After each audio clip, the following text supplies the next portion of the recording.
niya. Pagkakurap ang speaker, ubos ang pera. Because yung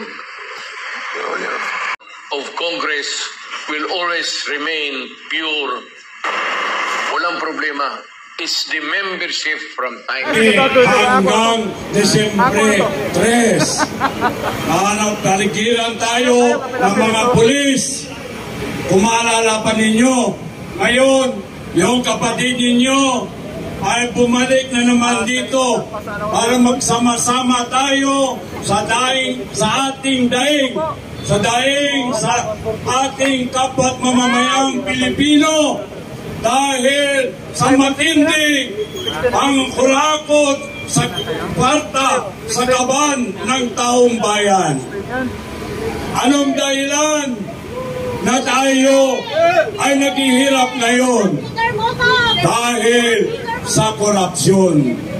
Lahat ng responsibilidad ng mga opisyales natin galing sa presidente natin na hindi naman marunong makinig ngayon sa problema o sa pagsolbar sa problema ng taong bayan.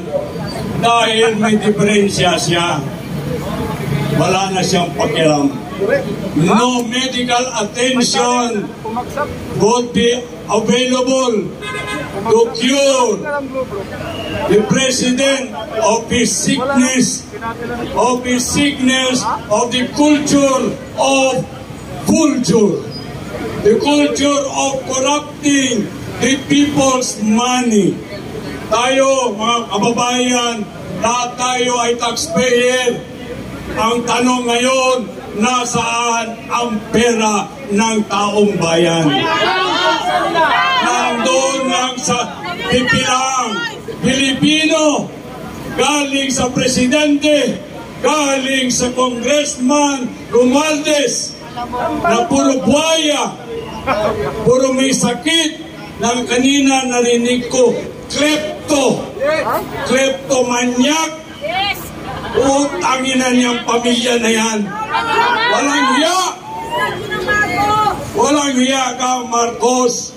Wala kang utang na loob sa mga butante, sa mga Pilipino na naglagay sa iyo, na nagluglog sa iyo, na nanahimo o ikaw ay naging presidente ngayon ng ating bansa.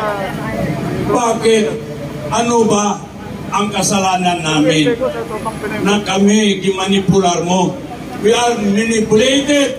We are timid as citizens of this nation. We don't deserve that, Mr. Marcos. Bongbong Marcos, ulitin ko, mismo yung kababayan mo, kababayan ko, yung kababayan natin, si Manong Chavit Singson, galit na sa iyo dahil ang nakasakit ikaw ang bilis mo makalimot. Pinabayaan mo ang taong bayan, tinalikuran mo ang taong bayan. Lakay mo Bongbong Marcos, resign! Grabe ang ginawa mo, Mr. Marcos. You are so ungrateful. Yun ang kung ang sabi ni Manong Chavit Singson na parehas mo Ilocano, parehas tayo Ilocano. I come from Region 2, Tuguegarao City. Na ako nakapag-asawa ko, I live in Mindanao now for 47 years. Kaya pa rito ako, kagagaling ko, kanina lang ako bumaba sa aeroplano, kaninang madaling araw. Also to join you to air your grievances against this scrupulous manipulator na gobyerno natin. Wala nang pakialam dahil sasabi ng iba, siya ay bangag. Hindi lang bangag, magnanakaw pa. Hindi pa magnanakaw, hindi pa bangag, manipulator pa. Sana tayo ngayon, mga kababayan ko. Ang tanong ngayon, ano ang dapat gawin natin, mga kababayan, Kaya kayo lahat na nakikinig ngayon, mga kababayan ko, nandito na kami. Bumalik na naman kami rito sa shrine para ipabot ka ninyo. Ayaw na ng taong bayan ang nangyayari sa ating bansa. Ayaw na talaga. Ayaw! Oh, from all multi-sectoral groups, including the studentry, 70% sa military, including yung mga kapulisan, ayaw na nila sa pangyayari because of corruption. We don't need Marcos to resign. Ang gusto natin mangyari, we have to unify all our resources for him sa Bisaya pa para magpahuway. Hindi pupunta sa Hawaii. Marcos rest yan! He has to rest to go back in his homeland. Ilocos Norte. Magpahuway. So, mga kababayan, maraming salamat. Sana kayo, tayo lahat, magkaisa tayo. Labanin natin ang korupsyon. Labanan natin ang manipulation.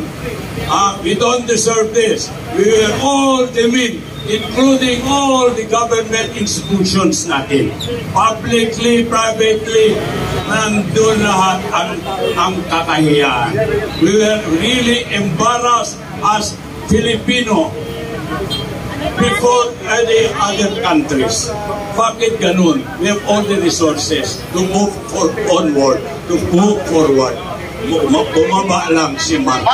We can start a good governance with accountability, a good governance with transparency, a good governance for a common good, for the welfare of every Filipino. Maraming salamat, mga kababayan. Kunting na lang. Bababa na yan si Marcos. Maya ka, Marcos. Baba ka na. Please, baba ka na. Salamat. Marcos resign! Marcos resign! Marcos resign! Marcos resign! Marcos resign! Mga kababayan, ang kasama ko dati na nakikipaglaban sa gobyernong mapang-api, inabot niya ang tatay noon. Mamaya na siya magsalita. Ito ang mga unang batch na naging NPA na lumaban sa diktadura ni Marcos. Si Peter Caramon ay nandito. Kaya maya po, magsasalita siya. May isa munang volunteer speaker, and then si Caramon na ang susunod. At kung mayroon pong mga konting tubig dyan, ay pwede pong makahingi dahil uhaw na po ang inyong tagapagsigaw.